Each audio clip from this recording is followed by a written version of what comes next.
જે કોઈ પણ દલાલ આવશે ને તો હું સારી ગાડી દોડાવું જો રિશેબલ હું સમજો તમે તમારી જાતને આમાંથી કશું બનતું નથી. સમાજનું જે લોકો સારું કામ કરે છે કરવા દેવું નથી. એ બંધારણનો ભંગ કરીને આજે તમે એમ સમજો કે ભાઈ અર્જુનને અને ગબ્બરને બંનેને ખબર હતી કે સમગ્ર ઠાકોર અર્જુન ઠાકોરને દોસ્તો સમાજની બહાર કાઢી નાખી. વિક્રમ ઠાકોર દોસ્તો ઈ પણ બોલ્યા છે ડીજે તો વાગશે. શું વિક્રમ ઠાકોર પર દોસ્તો કાર્યવાહી કરશે ને ગામના સપોર્ટ નથી કરતા ને ગામના બોલતા નથી. દોસ્તો આ ગામના શું કહે છે વિક્રમભાઈ ઠાકોર પણ દોસ્તો જવાબ આપ્યો છે કે ડીજે તો વાગશે એમ કરીને. એટલે અમુક આગળ વિડીયો એવા વાયરલ થયા હતા કે ભાઈ બહારના બધા જોવાયા છે, કોઈ જાબડિયાના સી નહીં. એટલે આ બધા જાબડિયાના સી. હવે આ આપણે ડીજે ની વાત છે બરોબર. ગબ્બરભાઈએ ડીજે વગાડ્યું એની એટલે એમાં આપણે ગબ્બરભાઈ આજ દિવસ સુધી કોઈ ગામમાં કોઈને નડ્યા નથી અને આપણા ગામમાં કોઈ આવી મીટિંગ પણ નથી થઈ. આપણા ગામમાં કોઈ મીટિંગ નથી થઈ અને કદાચ એની કોઈ ભૂલ થઈ હોય તો કહેવાનો મતલબ કે પેલા ગોમને સોલ્યુશન કરવું પડે. આ 4-5 જણા જે ગોમના છે એમને ખબર છે એમનું એક ષડયંત્ર છે મને નેચા દેખાડવાનું, મને પાડવાનું. બરાબર. એ હાચા હોત તો ગોમ ભેળું કરો તો અથવા કહેવા હોત અને હીરા હાવ હાચા હોત તો જેને આયોજન કરી એ લોકો અમને બોલાવોત. આ બધા અત્યારે બેઠા એ બધા કોઈને ભાઈ આ લોકોને બોલાયા કે નથી? કદાચ બોલાયા છે કોઈ જ્યાં હોય તો આ લોકોને કોઈ પૂછ્યું નથી. ભાઈ તમને કોઈ પૂછ્યું છે? આ તો બોલજો કોઈ પૂછ્યું છે ભાઈ અમે મીટિંગ કરે છે કે આ છોકરાને માફી મગાવવાની છે પૂછવાનું છે એવું કોઈ ચર્ચા થઈ? એ હોય તો કેજો. અને જે કોઈ સાચું કેજો મનમાં પાપ રાખતા નહીં. આર્યું સત્ય છે. આજના દાડા સુધી ગામમાં કોઈ નડ્યા નથી, કોઈ મીટિંગ થી નથી. બંધ કરાવો તો ગામમાં હવના પેલા દારૂ બંધ કરાવો. બરાબર. નડતર કરે છે હવના પેલા દારૂ ખરાબ છે બરોબર. એટલે દારૂ બંધ કરાવવા છે. હવે ગામને મારે એવું કેવું છે કે પેલા તો ગામની આબરૂ આ લોકોને ઉછાળી છે. બરાબર. પછી મારી હવના પેલું ગોમ એટલે તમે બધા આવી ગયા. બરાબર. કદાચ કોઈ ખોટો હોત ને ગોમમાં કોઈને નડ્યો હોત તો તમે અત્યારે આટલા આવો નહીં. આ ચોખ્ખું દેખાય છે. બરાબર. એટલે ગોમ મારા ફેવરમાં રહીને આ લોકોને જે 2-3 જણાને કર્યું છે.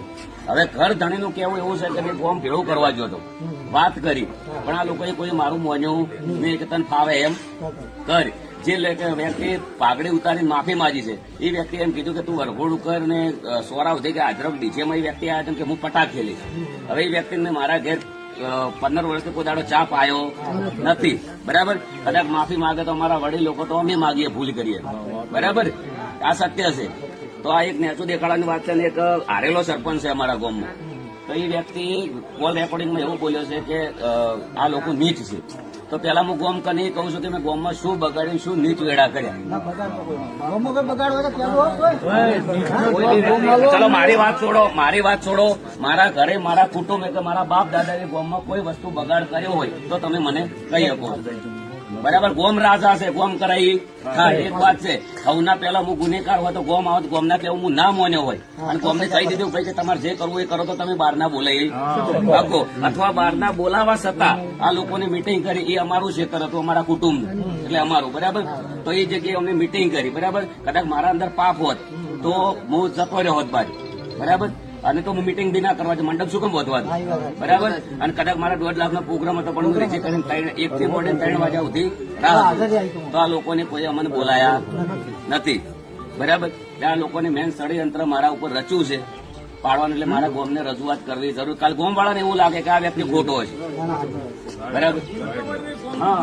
અને અમારા કણ હતું આજે મેન પ્રશ્ન અહીંયાનો એક જ મારા દિલની વાત છે કે આ લોકોને ખટાણો નથી. બરાબર.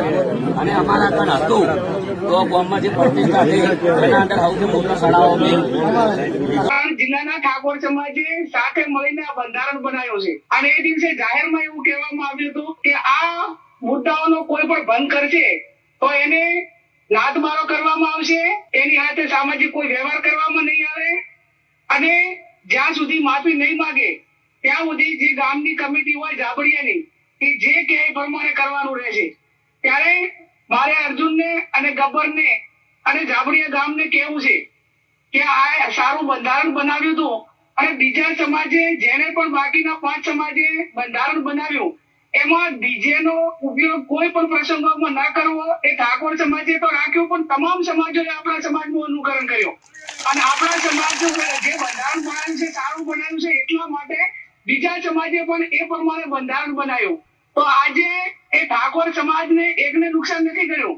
બાકીના 5 સમાજો કે 6 સમાજો જેણે પણ બંધારણ કર્યું હતું એમનું પણ ક્યાંક ને ક્યાંક મનોબળ ઢીલું પાડવા માટેનો પ્રયત્ન આ જાબડિયા ગામમાંથી થયો છે, એમને કર્યો છે. એ સમાજનો દ્રોહ કર્યો છે.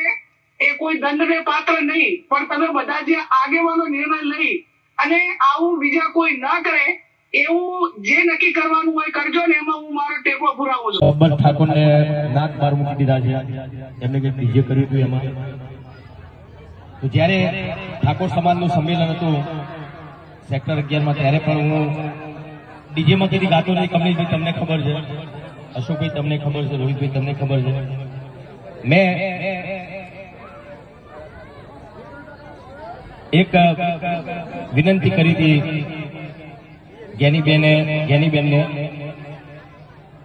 તો જ્ઞાનીબેન એવું કહેતા હતા કે ભાઈ મેં બંધારણ નહીં ઘડ્યું, પણ બોલ્યા તો તમે ને પેલા આગળ તો તમે આવ્યા હતા ને તમે બોલ્યા હતા ને.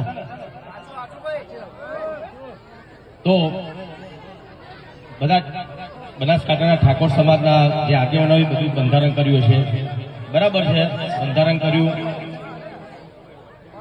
ઘણા બધા એવા ઠાકોર સમાજમાં ઘણા બધા એવા કુરિવાજો હતા જે બહુ સારું કામ કર્યું છે ઠાકોર સમાજના બધા આગેવાનોએ.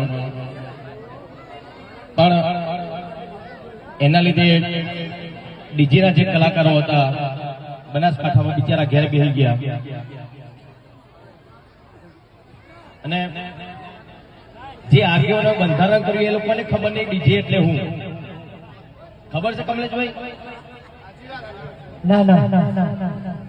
એવું કહેતા હતા કે ડીજે વગાડશો એટલે બધા ભેગા થશે, નાચશે, કુશન, દારૂ પીશે ને ઝઘડા થશે.